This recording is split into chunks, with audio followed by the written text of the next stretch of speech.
चलिए, तो जो प्रश्न वाली 3.1 है उससे हमारे पहला प्रश्न हो गया था। अब करते हैं दूसरा प्रश्न। दूसरा क्या दे रखा है कि एक क्रिकेट टीम के एक कोच ने 3900 में 3 बल्ले तथा 6 गेंद खरीदी। बाद में उसने एक और बल्ला और उसी प्रकार की 3 गेंदें 1300 रुपए में खरीदी। इस स्थिति को बीजगणितीय और ज्यामितीय रूपों में व्यक्त कीजिए। सेम पहले प्रश्न जैसा ही है। यहाँ पे बात हो रही थी आफ्ताब और उसके पुत्री की, यानी दो ऑब्जेक्ट थे। यहाँ पर क्रिकेट टीम के कोच ने 3 बल्ले और 6 गेंदें खरीदी, यानी दो विषय वस्तु क्या है यहाँ पे, बल्ले और गेंद। तो किसको मानना पड़ेगा, यानी बल्ले के मूल्य को और गेंद के मूल्य को हम दोनों मान लेंगे एक्स और वाई के रूप में। और सबसे पहला काम होगा हमारा बीजगणितीय फॉर्म में दो छोरों वाले रैखिक समीकरण के रूप में व्यक्त करना। उसके बाद में ज्यामितीय रूप यानी कि ग्राफ खींचेंगे, राइट। तो चलते हैं, हम इसको नेक्स्ट पेज पे लेता हूं और वहां व्यवस्थित रूप से इसको सॉल्व ये है प्रश्न हमारे पास। क्रिकेट टीम के एक कोच ने 3900 में 3 बल्ले और 6 गेंदें खरीदी है। बाद में उसने एक और बल्ला और उसी प्रकार की 3 गेंद 1300 रुपए में खरीदी। इस स्थिति को बीजगणितीय तथा ज्यामितीय रूपों में व्यक्त कीजिए। तो सबसे पहले आपको बल्ले की और गेंद की कीमत को मानना पड़ेगा। तो यहाँ मैं मान लेता हूं कि माना एक बल्ले की और एक गेंद की कीमत आपको मानना है। तो माना एक बल्ले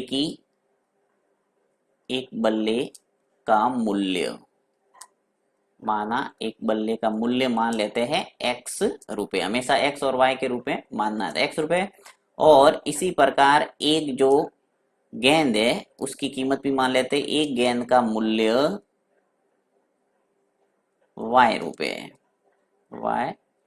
ओके, यानी एक बल्ले का मूल्य आ गया और एक गेंद का मूल्य आ गया। अब जो दो कंडीशन दे रखी है, प्रथम शर्त और दूसरी शर्त, उसके अनुसार हम बीजगणितीय रूप में इसको व्यक्त करेंगे। तो यहाँ सबसे पहले लिख देता हूँ बीजगणितीय रूप। बीजगणितीय दो प्रश्न है इस एक ही प्रश्न के अंदर। एक तो आपको बीजगणितीय रूप में चेंज करना है और एक चेंज करना है ज्यामितीय रूप में। तो बीजगणितीय रूप में, ठीक है। अब मैं प्रथम शर्त से लिखता हूं। शर्त प्रथम शर्त से देखिए क्या लिख सकते हैं हम, क्योंकि 3 बल्ले और 6 गेंद जो खरीदी है उसका टोटल जो पैसा है वो कितना लगा है, 3900 रुपए। यानी कि लिख सकते हैं जब एक गेंद का मूल्य एक्स रुपए है तो एक बल्ले का मूल्य जब एक्स रुपए है तो 3 बल्ले का कितना हुआ, 3x। एक्स को आप ऐसे मान सकते हैं जैसे 10 रुपए है मान लो, तो एक बल्ले का 10 रुपए है मान लो, तो 3 बल्ले का कितना हो गया, 30। क्योंकि 10 का गुणा किसे होगा, 3 से। तो वही काम यहाँ हम कर रहे हैं कि जब एक बल्ले का मूल्य है वो एक्स रुपए है तो 3 बल्ले का कितना हुआ, 3x। तो यहाँ लिखेंगे 3x। अब दोनों का योग होके आना चाहिए कितना, 3900। यानी कि यहाँ पे गेंद को भी ऐड करना पड़ेगा। एक गेंद का मूल्य मैंने कितना माना है, वाई रुपए। तो मैंने कितनी गेंद खरीदी है, 6 गेंद, तो कितना हो गया, 6y। अब दोनों होके टोटल कितना पैसा दिया मैंने, कोच ने कितना दिया है, 3900 रुपए। इस ढंग से आपकी प्रथम जो समीकरण है वो बन जाएगा। अब चाहो तो इसको सरल भी कर सकते हैं, क्योंकि प्रत्येक जो पद है उसके अंदर 2 का भाग आराम से जा रहा है, सॉरी 3 का भाग आराम से जा रहा है। देखिए यहाँ पे 3 का भाग जाएगा एक बार, यहाँ 3 का भाग जाएगा 2 बार और यहाँ चला जाएगा 1300 बार। यानी कि सीधा सीधा 3 का भाग जा रहा है। किसी भी एक संख्या का अगर सभी पदों के अंदर भाग जाता है तो उसको सरल रूप में लिख सकते हैं समीकरण को, तो ये इजी हो जाएगा। देखिए यहाँ पे 3 का भाग दे देता हूँ, एक्स हो जाएगा। यहाँ 3 का भाग देंगे तो क्या आ जाएगा, 2y। और यहाँ 3 का भाग देंगे तो आ जाएगा 1300। तो इस ढंग से आपका पहला समीकरण बन गया प्रथम शर्त से। अब मैं दूसरी शर्त के अनुसार लिखता हूं। तो द्वितीय शर्त से यहां लिख लेता हूं। द्वितीय शर्त क्या कह रही है, द्वितीय शर्त, अब द्वितीय शर्त क्या कह रही है कि बाद में उसने एक और बल्ला और उसी प्रकार की 3 गेंद खरीदी है। यानी एक बल्ला और 3 गेंद। तो यहाँ पे आपके एक बल्ले की आपने जो मूल्य है वो माना है x, तो यहाँ आ जाएगा x। फिर प्लस कितनी गेंद खरीदी, 3 गेंदें, तो एक गेंद का मूल्य हमने क्या माना है, y रुपए। तो 3 गेंद का कितना हुआ, 3y। तो आ जाएगा यहाँ 3y। ये मिलके कितना होना चाहिए, 1300। तो यहाँ आ जाएगा 1300। तो आपके पास में दो समीकरण आ गए, x प्लस 2y बराबर 1300 और दूसरा आ गया x प्लस 3y बराबर 1300। अब इनका नाम दे सकते हैं या फिर पहले आप बीजगणितीय रूप में इनको दो समीकरण युग्म के रूप में लिख सकते हैं। तो यहाँ मैं लिख लेता हूं, दो चरों वाले रैखिक समीकरण युग्म, रैखिक समीकरण युग्म। देखिए एक तो हो गया ये x प्लस 2y बराबर 1300, तो लिख लेता हूं मैं x प्लस 2y बराबर 1300, इसका नाम दे दो समीकरण नंबर 1।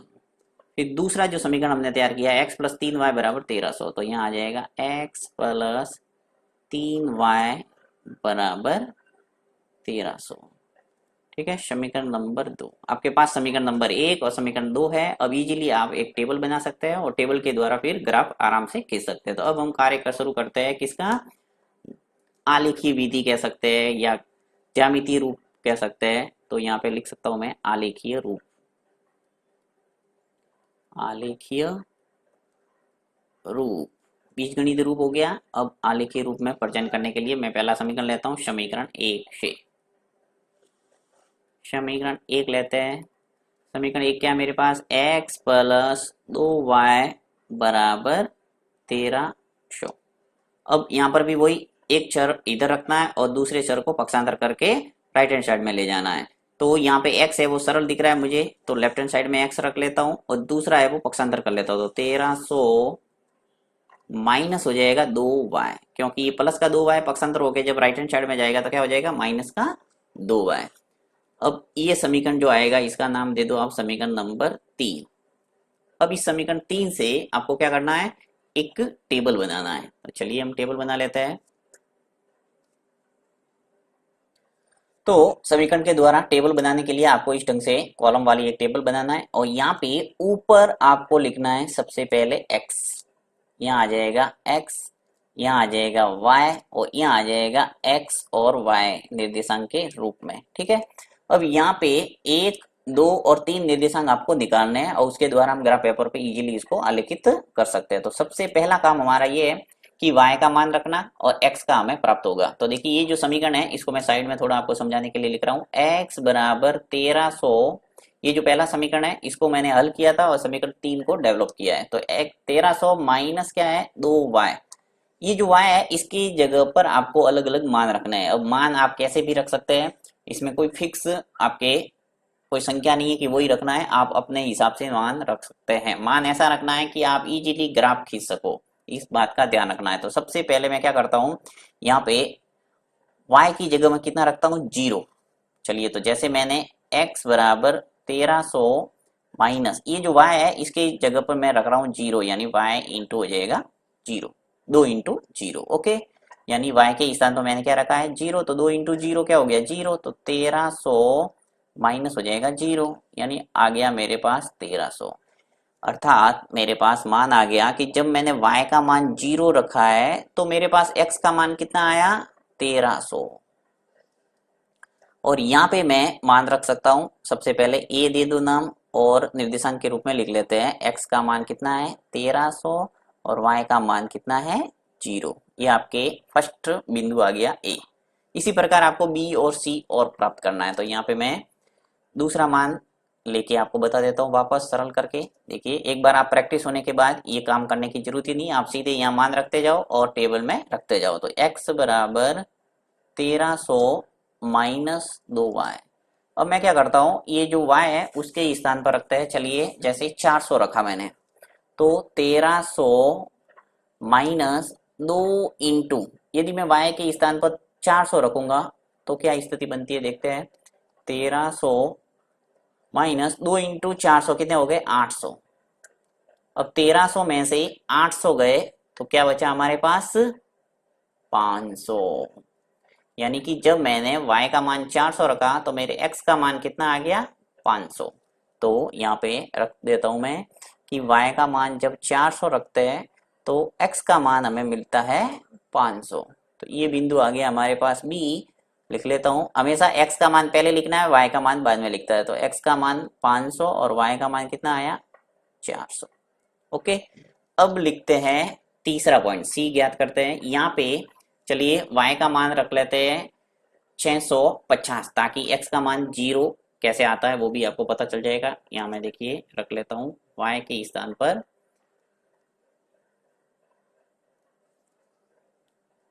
ये x बराबर 1300, ये समीकरण है पूरा, माइनस 2y, x बराबर 1300 माइनस, अब देखिए 2 इंटू y के स्थान पर मैं रख रहा हूँ 650, तो 1300 माइनस 2 इंटू 650 करेंगे तो क्या आएगा 1300। अब 1300 में से 1300 गए तो क्या बचे 0, यानी कि जब आपने y के स्थान पर 650 रखा है तो आपको x का मान मिल रहा है 0। तो इस ढंग से आप मान है वो प्राप्त कर सकते हैं। अब मैंने जैसे 650 रखा तो कोई जरूरी नहीं आप भी रखो, आप अपने हिसाब से कोई भी मान रख सकते हैं और इस टेबल के अंदर रख सकते हैं। तो यहाँ पे c का मान लिख लेता हूँ 0 और 650। तो पहली सारणी है वो कंप्लीट हो गई। अब हम दूसरी सारणी को बनाते हैं। तो दूसरी सारणी के लिए मैं क्या करूंगा, समीकरण 2 को लूंगा। तो देखिए समीकरण 2 है वो क्या है मेरे पास, समीकरण 2 है x प्लस 3y बराबर 1300। तो समीकरण 2 को ले लेता हूं और उसको करते हैं हल।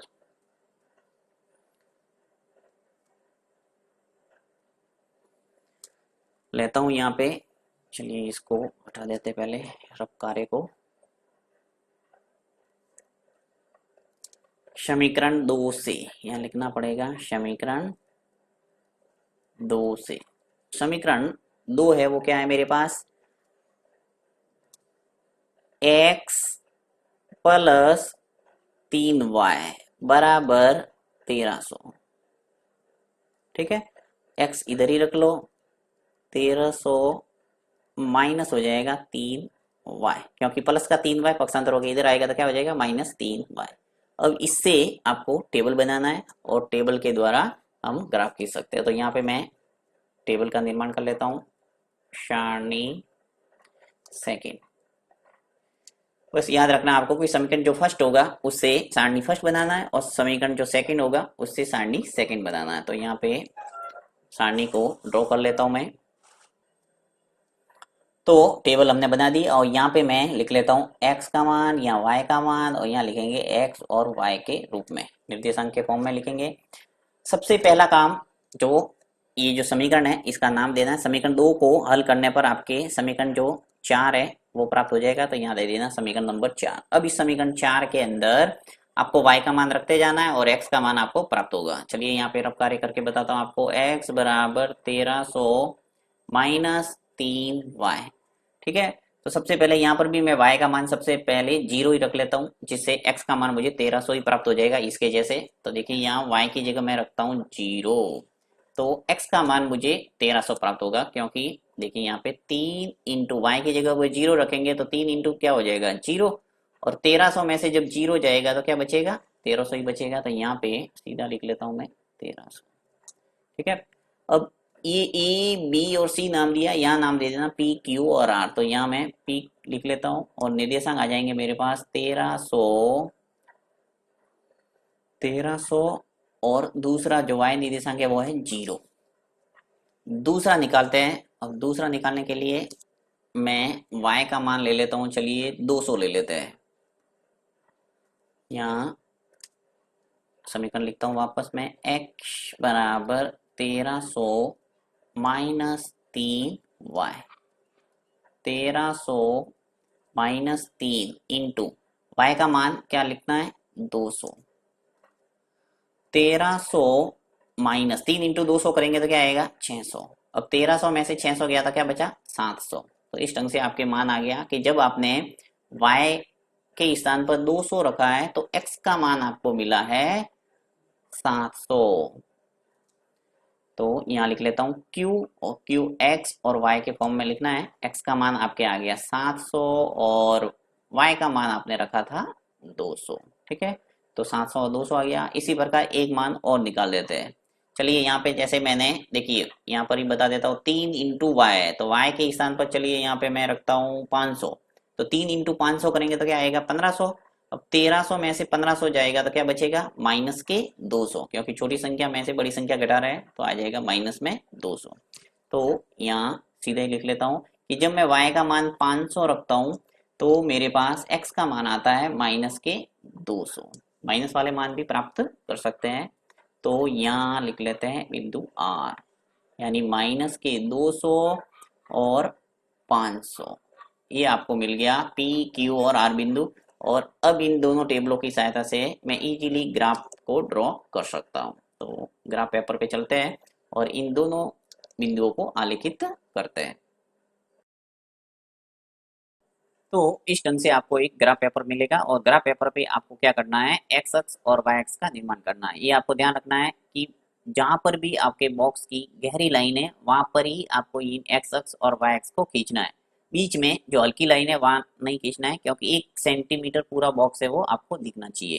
ठीक है, 1 1 सेंटीमीटर के सभी ये बॉक्स है। तो यहाँ पे जो क्षैतिज रेखा है इसको बोलते हैं एक्स अक्ष, तो मैं लिख लेता हूँ एक्स 0 और x डैश। इसी प्रकार ये y 0 और ये हो जाएगा y डैश। ओके, यानी x o x डैश और y o y डैश। ऊर्ध्वाधर रेखा को y अक्ष बोलते हैं और क्षैतिज रेखा को x अक्ष बोलते हैं। अब यहाँ पे क्या करना है, टेबल को देखते हुए पैमाना मानना है। तो यहाँ मैं पैमाना मान लेता हूँ, किसी भी बॉक्स में लिख लो पैमाना। तो यहाँ पैमाना लिखते हैं x अक्ष पर। एक्स अक्ष पर पैमाना देखिए मैं क्या लिखता हूँ, 1 सेंटीमीटर, यानी एक बॉक्स बराबर, ऐसा लिख सकते हैं एक बड़ा खाना बराबर, या फिर 1 सेंटीमीटर बराबर। तो 1 सेंटीमीटर बराबर लिखते हैं 200, ताकि इजीली हमारे सभी संख्या आ जाए। तो 200 इकाई, यानी एक बॉक्स छोड़ के आपको 200 200 का गैप रखना है। तो चलिए यहाँ मैं लिख के बता देता हूँ जिसे समझ में आ जाएगा कि पैमाना क्या है। 1 सेंटीमीटर बराबर 200 इकाई मैंने माना है, तो आपको क्या करना है, सबसे पहले यहाँ लिखना है 200, फिर आएगा 400, फिर आएगा 600, फिर आएगा 800। इस ढंग से आपको आगे बढ़ना है। तो यहाँ मैं लिख लेता हूँ 200। थोड़ा देखिए 200 है तो यहाँ मैं टेढ़ा लिखता हूँ थोड़ा, 200। इसी प्रकार यहाँ पे लिखना पड़ेगा मुझे 400, यहाँ लिखना पड़ेगा 600, यहाँ लिखना पड़ेगा 800, यहाँ लिखना पड़ेगा 1000। यानी आपको 200 200 का अंतर रखना है। अब देखिए आपके 1300 तक कम से कम जाना है, तो 1000 आ गया। उसके बाद आएगा 1200, यहाँ आ जाएगा 1400, यहाँ आ जाएगा 1600। ठीक है, ये कंप्लीट हो गया। एक्स अक्ष के राइट हैंड साइड में आ गया आपके प्लस में। इसी प्रकार इधर सब माइनस वाली संख्या आएगी, तो लिख लेते हैं माइनस में, यानी माइनस। आपको ग्राफ पेपर टेढ़ा करके आराम से आप लिख सकते हैं, मैं इसको टेढ़ा नहीं कर सकता इसलिए थोड़ा तिरछा लिख रहा हूँ। बाकी आप इजीली ग्राफ पेपर को तिरछा करके पेंसिल से लंबा लंबा लिख सकते हैं। ठीक है, क्योंकि छोटी संख्या होती है तो इजीली हम सीधा ही लिख सकते हैं, परंतु ये 200 300 400 3 डिजिट है, इसलिए आपको टेढ़ा लिखना पड़ेगा ताकि 1 सेंटीमीटर पूरा बॉक्स है वो कवर न हो। तो यहाँ माइनस लिखूंगा मैं 200, फिर लिखता हूँ माइनस 400, फिर लिखता हूँ माइनस 600, फिर लिखता हूँ माइनस 800। प्रत्येक में 200 200 का गैप रखना है। यहाँ पर भी माइनस 1000, माइनस 1200, माइनस हो जाएगा 1400। ठीक है, अब बात करते हैं वाई एक्स की। ये एक्स अक्ष का काम आपके कंप्लीट हो गया। अब मैं वाई एक्स का पैमाना मानता हूँ। तो वाई अक्ष पर, वाई अक्ष पर आप मान लो, वाई अक्ष पर भी आप मान लो 1 सेंटीमीटर बराबर 200 इकाई। तो 1 सेंटीमीटर बराबर 200 इकाई। ठीक है, तो यहाँ पर भी आप प्रत्येक लाइन के ऊपर है वो 200 200 लिखते जाओ। यानी यहाँ आ जाएगा 200, फिर आ जाएगा यहाँ 400, फिर आ जाएगा यहाँ 600, फिर आ जाएगा 800, फिर आ जाएगा यहाँ 1000, यहाँ आ जाएगा आपके 1200। ठीक है, इसी प्रकार नीचे है वो माइनस में लिखना है। तो माइनस आ जाएगा यहाँ 200, माइनस 400, माइनस 600, माइनस 800। जितना है बॉक्स उतने लिख लो आप, इतने काफ़ी है। वैसे हमारे माइनस में जरूरत ही नहीं है इतने की। अब हम करते हैं एक एक टेबल से इन बिंदुओं को आलेखित। तो मैं देख लेता हूं, सबसे पहले जो टेबल है उस टेबल में हमें क्या मान निरूपित करना है। तो देखते हैं इसके अंदर। देखिए जो टेबल है हमने बनाई है, सबसे पहली जो टेबल है इसके अंदर x का मान क्या है 1300 और y का मान क्या है 0। x का मान 1300, y का मान 0। ये आपको बिंदु ए बिंदु है वो निरूपित करना है। तो लेता हूं मैं ग्राफ पेपर पे, यानी x का मान 1300 और y का मान आपके आएगा 0। तो देखिए यहाँ पे आपने 200 200 का अंतराल लिया है, तो ग्राफ पेपर पे यहाँ मैंने गहरी गहरी लाइन को ही शो किया है। आपको ग्राफ पेपर पे स्पष्ट बीचों बीच में एक हल्की लाइन नजर आएगी, यानी कि प्रत्येक जैसे 200 और 400 के बीच में क्या मिलेगा हल्की लाइन पर 300, इसी प्रकार 400 और 600 के बीच में क्या मिलेगा 500, 600 और 800 के बीच में क्या मिलेगा 700। तो आपके 1200 और जो 1400 है उसके बीच में सेंटर में आपके हल्की लाइन होगी बिल्कुल ऐसी, उस पे आपके नजर आएगा आपको 1300। वहां आपको 1300 लिख सकते हैं और आपको ध्यान रखना है कि इनके बीच में क्या है 1300। तो इस बिंदु को ध्यान रखना है, यहाँ पे सेंटर में मैं बिंदु आलेखित कर लेता हूँ और उसका नाम दे देता हूँ मैं 1300। तो ये बिंदु लेता हूँ सेंटर में बिल्कुल, क्योंकि y जो निर्देशांक है वो क्या है हमारे पास में 0 ही है। तो यहाँ पर ही आपके बिंदु आएगा। ये गहरा कर लेता हूँ, इसके ऊपर गोल घेरा बना देते हैं और यहाँ मैं अलग से इसको लिख के बता देता हूँ कि ये क्या है 1300 और 0। 1300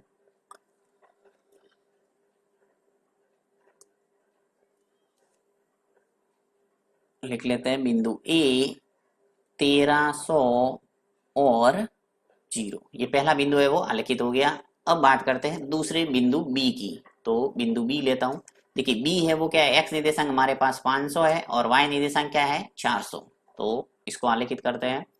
एक्स निर्देशांक यानी एक्स अक्ष पे आपको क्या लेना है 500। देखिए तो 200, ये 400, 600, तो इसके बीच में आएगा 500। तो यहाँ पे लिख लेता हूं मैं 500, बीचों बीच में 500 होगा और जो y निर्देशांक है वो है 400। तो ऊपर चलना है सीधा इस बिंदु पे सेंटर में, यहाँ आ जाएगा आपके ये जो 400 है y का, इस पे आपको सेंटर में यहाँ बिंदु आलेखित करना है। तो यहाँ पे गोल घेरा लगा देता हूँ।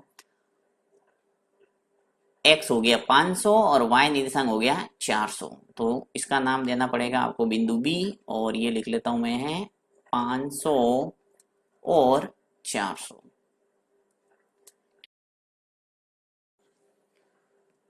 अब लेते हैं बिंदु सी को और सी बिंदु का जाता है, देखते हैं यहाँ पे देख लेते हैं बिंदु सी के निर्देशांक क्या है। देखिए सी के निर्देशांक है 0 और 650, यानी x निर्देशांक 0 है और y निर्देशांक 650 है। तो ये सीधा जाएगा y अक्ष पे, क्योंकि यहाँ x निर्देशांक है वो 0 है।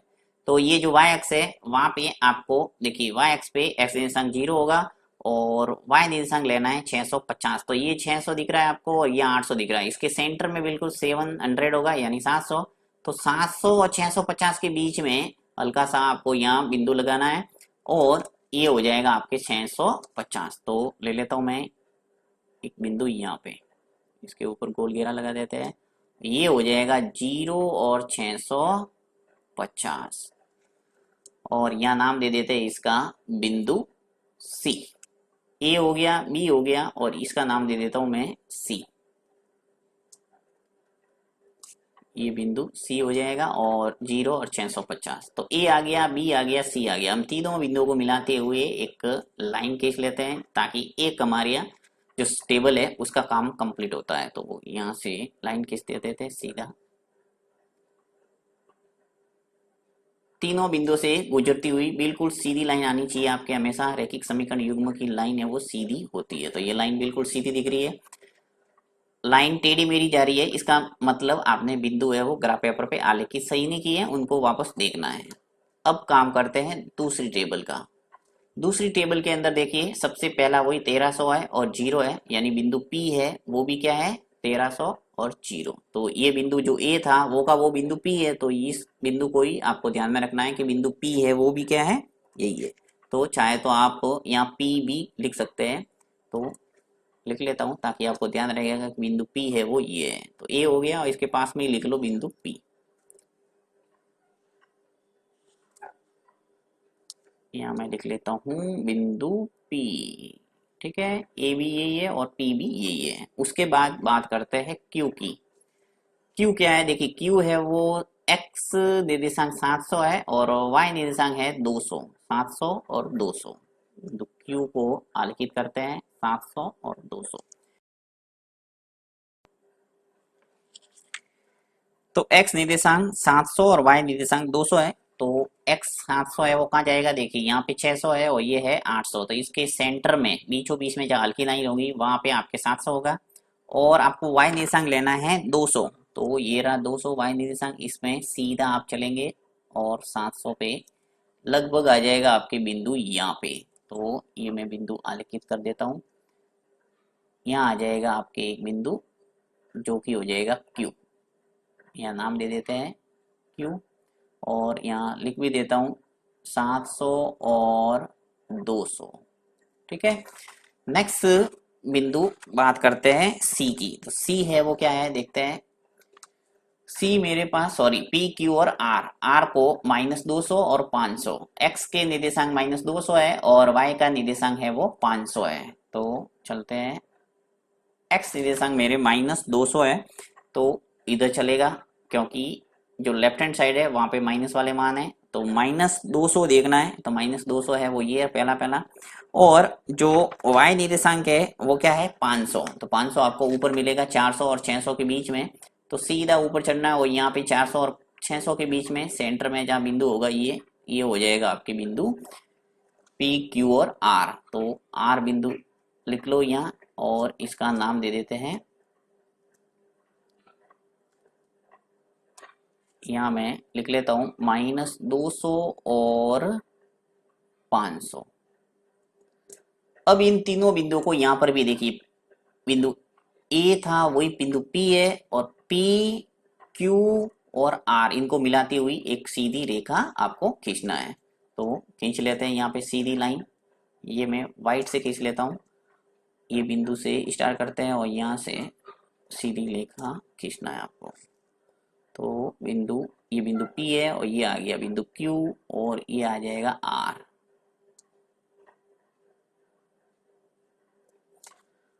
इसको भी आगे बढ़ा देते थोड़ा। तो देखिए दोनों रेखा एक दूसरे को बिंदु A और P उस पे प्रतिच्छेदित कर रही है, यानी 1300 और 0 बिंदु जो निर्देशांक है उस पे प्रतिच्छेदित कर रही है। इसका मतलब आपके हल आ गया x बराबर 1300 और y बराबर 0। ये इस समीकरण युग्म का क्या होगा, हल। तो आप चाहें तो इसका हल भी लिख सकते हैं, देखिए लिख के बता देता हूं। लिखेंगे अतः लिख सकते हैं कि आलेख से स्पष्ट है, आलेख से स्पष्ट है कि रेखाएं एक दूसरे को क्या कर रही है, एक दूसरे को प्रतिच्छेद करती हैं। रेखाएं एक दूसरे को, बिंदु लिख लो, रेखाएं एक दूसरे को कहाँ प्रतिच्छेदित कर रही है, 1300 और 0 पे, राइट। रेखाएं एक दूसरे को 1300 और 0 पर प्रतिच्छेद करती है एक दूसरे को, यानी क्रॉस कर रही है, प्रतिच्छेद करती हैं। अतः रैखिक समीकरण युग्म का जो हल है वो कह सकते हैं, अतः x बराबर 1300 और y बराबर 0 इसका क्या होगा, हल होगा। ये है आंसर। ठीक है, तो इस ढंग से अगर आंसर पूछे तो x का और y निर्देशांक आपको पता करना है कि रेखा एक दूसरे को कहाँ प्रतिच्छेदित करती है, जहां प्रतिच्छेदित करेगी वो उसका क्या होगा, हल। तो कंटिन्यू देख लेते हैं एक बार वापस रिपीट से स्टार्ट से किस ढंग से आपको करना है। देखिए ये पूरा सवाल था, इस सवाल के द्वारा सबसे पहले मैंने एक बल्ले का मूल्य और एक गेंद का मूल्य माना x और y के रूप में। सबसे पहले बीजगणितीय रूप में आपको बोला था कि बीजगणितीय रूप में और ज्यामितीय रूप में आपको चेंज करना है। तो बीजगणितीय रूप में चेंज करने के लिए हमने प्रथम शर्त और द्वितीय शर्त का पालन करते हुए दो रैखिक समीकरण युग्म का निर्माण किया, समीकरण नंबर 1, समीकरण नंबर 2। आलेखीय रूप में चेंज करने के लिए समीकरण नंबर 1 से हल किया और यहाँ पे पहली टेबल का निर्माण किया, सारणी फर्स्ट। फिर समीकरण नंबर 2 को हल किया और समीकरण 4 को प्राप्त किया हल करके, और सारणी सेकंड बनाई। दोनों टेबल से मैंने खींचा ग्राफ, तो ग्राफ के द्वारा मुझे यहाँ दोनों रेखाएं प्रतिच्छेदित हुई और उसका उत्तर मिल गया 1300 और 0। तो ये है इसका संपूर्ण हल। इसमें किसी प्रकार का कोई डाउट है आप कमेंट बॉक्स में लिख सकते हैं, नेक्स्ट प्रश्न के अंदर डाउट क्लियर हो जाएगा। थैंक्स।